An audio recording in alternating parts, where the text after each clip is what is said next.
Hello everyone. आज हम H के बारे में बात करेंगे जो कि NSE पे लिस्टेड है और BSE पे भी लिस्टेड मिलेगी आपको। इस कंपनी का जो शेयर प्राइस है साइडवेज हो चुका है और इसके पीछे का हम कारण जानना चाहेंगे। कुछ देखते हैं कि जो एच है वो साइडवेज क्यों हो गया है। तो जो शेयर प्राइस है वो अपने फंडामेंटल्स को भी दर्शाता है। तो यहाँ पर अगर हम देखते हैं कि इसकी 200 डे मूविंग एवरेज पर यहाँ पर इसने सपोर्ट ली थी या फिर दोबारा से, और अभी भी अपनी 200 मूविंग डे एवरेज पर यहाँ पर रुका हुआ है आकर। तो इसके फंडामेंटल्स ज़रा देखते हैं कि क्या डायरेक्शन दे रहे हैं हमें। तो यहाँ पर अगर हम देख सकते हैं कि क्वार्टर ओवर क्वार्टर जो शेयर होल्डिंग है प्रमोटर्स की, क्वार्टर ओवर क्वार्टर जून 22 से अभी तक 61.90 होल्डिंग बनी हुई है।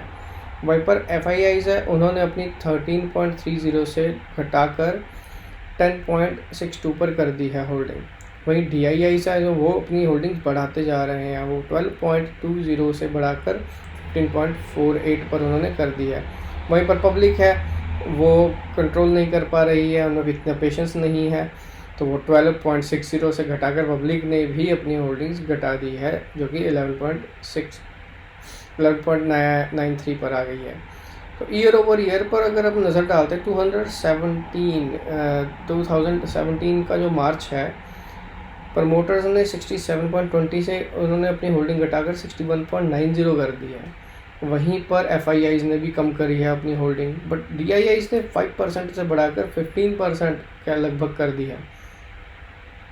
वहीं पर पब्लिक का जो शेयर होल्डिंग है 13% से गिरकर वो भी एक 11.93 आया हुआ है। वहीं पर हम अब इनके रिजल्ट्स पर नज़र अगर डालते हैं, क्वार्टर ओवर क्वार्टर के ऊपर बात करते हैं अगर, तो दिसंबर 2022 में 15,597 करोड़ की सेल है। जो सेल्स हम करोड़ में नंबर्स में बात कर रहे हैं यहाँ पर आप देख सकते हो।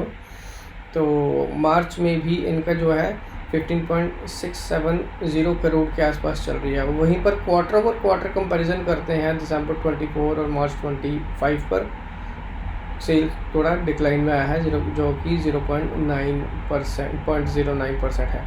वहीं पर क्वार्टर ओवर क्वार्टर अगर ईयरली कंपैरिजन करेंगे वहाँ पर सिर्फ और सिर्फ लगभग 3% से ही अपना सेल बढ़ा है। और EBITDA अगर देखते हैं हम, EBITDA के अंदर डिक्लाइन आया है जो कि क्वार्टर ओवर क्वार्टर और ईयरली क्वार्टर्स पर भी 14.6% पे हमारा क्वार्टर ओवर क्वार्टर गिर चुका है EBITDA। वहीं पर ईयर ओवर ईयर का जो हम अभी ये रिसेंट क्वार्टर टू क्वार्टर देखते हैं और लास्ट ईयर कंपैरिजन करते हैं, उसमें भी गिरावट आई हुई है।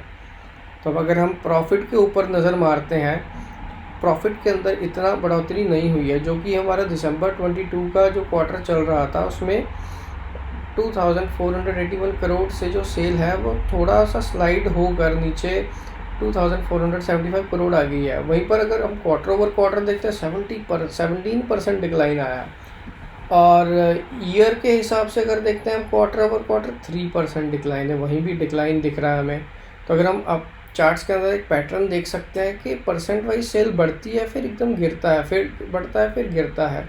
तो अगर यहाँ भी देखते हैं कोई ज़्यादा सेल्स और सेल्स परसेंट में ग्रोथ नहीं दिखाई दे रही है हमें। वहीं पर अगर हम ऑपरेटिंग प्रॉफिट मार्जिन जिनका देखते हैं उनमें भी कुछ ज़्यादा खास अपटिक नहीं आया है, वहीं पर यह साइडवेज हो चुका है। तो हम देख सकते हैं चार्ट्स के अंदर भी यहाँ पर मार्केट का जो HUL का है वो साइडवेज में रेवेन्यू और प्रॉफिट्स का हुआ पड़ा है। इवन के नेट प्रॉफिट मार्जिन्स भी नहीं बढ़ रहे हैं, ऑपरेटिंग प्रॉफिट मार्जिन्स भी ज़्यादा इतने नहीं बढ़ रहे हैं। हम थोड़ा ईयरली अगर देखते हैं तो 2016 मार्च से लेकर अब तक मार्च 25 में अगर हम देखना चाहते हैं, जो 9 साल का जो ग्रोथ आया सिर्फ और सिर्फ 8%, और 3 साल में सिर्फ हमारा 6% का है रेवेन्यू में। वहीं पर हम 10% ग्रोथ हम पिछले 3 साल में देख सकते हैं। तो कुछ थोड़ा बहुत इम्प्रूवमेंट आना शुरू हुआ है। और वहीं पर अगर हम अपना इस कंपनी का सेल ईयर ओवर ईयर देखते हैं, वो सिर्फ 2% ही ग्रो कर पाया है, 2% से ऊपर ज़्यादा ग्रो नहीं कर पाया अभी तक। तो वहीं पर अगर हम EBITDA के बारे में बात करते हैं, जो EBITDA के जो मार्जिन्स हैं वो 25% पर स्टैंड कर रहे हैं। तो उन्होंने एक EBITDA मार्जिन अपना थोड़ा इम्प्रूवमेंट आया, बट एक साइडवेज मेंटेन किया हुआ है इस कंपनी ने। और आप देख सकते हैं कि इस कंपनी का शेयर प्राइस भी साइडवेज ही है, EBITDA मार्जिन नहीं बढ़ रहे हैं।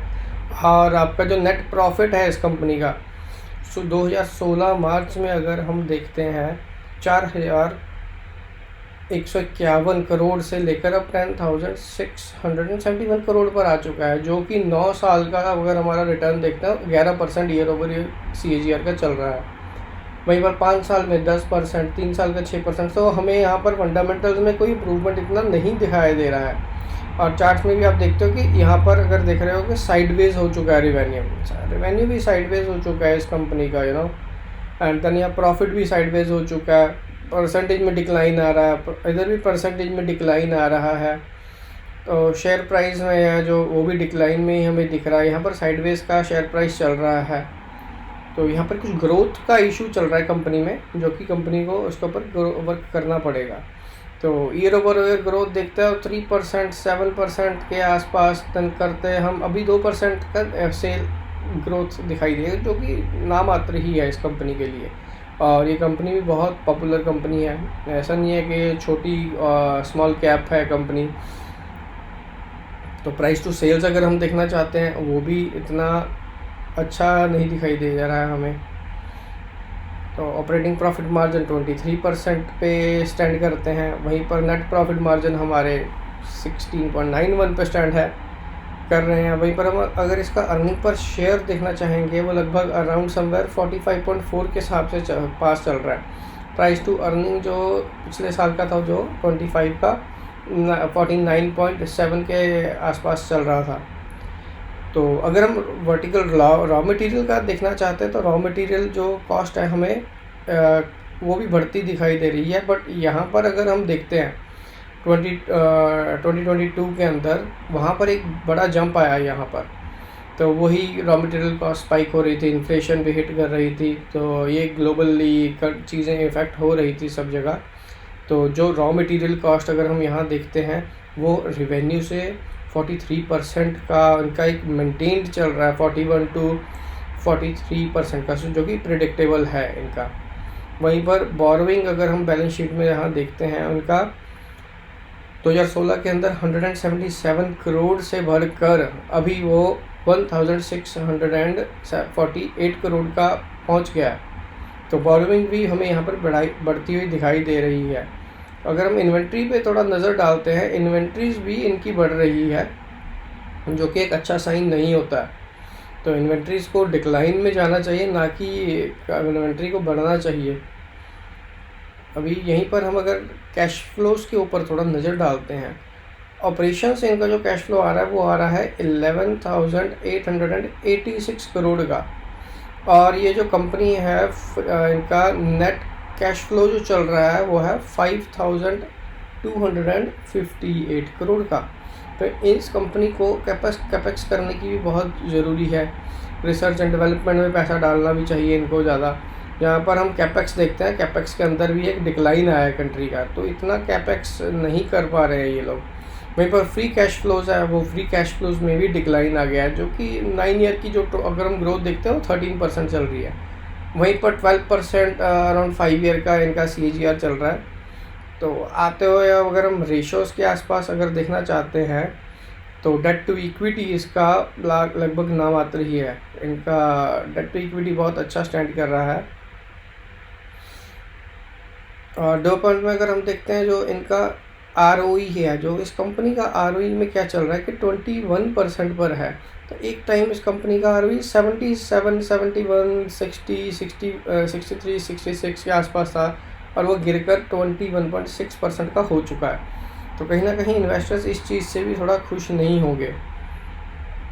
तो यहाँ पर अगर हम देखते हैं ग्राफिकली, अगर आप देखना चाह रहे हैं तो EBITDA मार्जिन 28% पर स्टैंड करता है।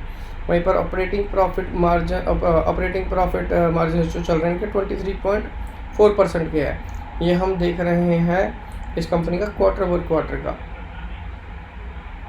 उसमें चेंजेस क्या हैं। तो यहाँ पर भी थोड़ा कंपनी को इम्प्रूवमेंट करना पड़ेगा जी। और yearly quarter over year last year के क्वार्टर्स में अगर हम देखते हैं वो 25.3% था इनका EBITDA मार्जिन, अभी यहाँ पर इस साल गिरकर वो 24% ही रह गया। तो यहाँ पर इम्प्रूवमेंट की ज़रूरत है इस कंपनी को।